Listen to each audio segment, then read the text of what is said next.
இந்த 16 வயதுக்கு உட்பட்ட 16 வயதுக்கு உட்பட்ட சிறுவர்களை வேலைக்கு வச்சிருக்கிறது, அவர்களை எப்படியான அந்த வியாபாரங்களில் பயன்படுத்துறது எல்லாம் முற்றாக தடப்பட்டிருக்கு. அந்த நடவடிக்கையில ஒரு சிறுவர் உத்தியோகபூர்வமாக செய்யும் அது முக்கியமான ஸ்கூலுக்கு போகிறாங்க அவங்கள பிடிக்கும்.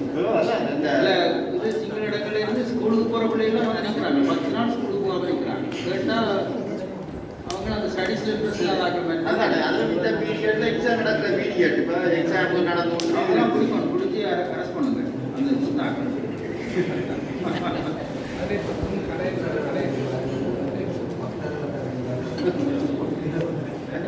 பக்தியில் வாரது சரி, அதுக்கட்டு காலம் இருக்கிறதா நிறைய படிப்பு முக்கியம். ஒரு நாள் பாடசாலைக்கு போகாமட்டாலே சிலபஸில் இருக்கிறதுக்கு இந்த கட் பண்ண முடியாமல் அதில் இருந்து விளத்த வேண்டிய ஒரு இது வந்துடும். அப்போ வியாபாரங்கள், சிறுவர் வியாபாரங்கள், அப்போ அதுகளே ஒரு நாள் கூடுதலாக பாருங்கள். சிறுவர் உத்தியோகத்திலே ஒரு நாள் டிஎஸ் அதில் கவனம் எடுக்கும்.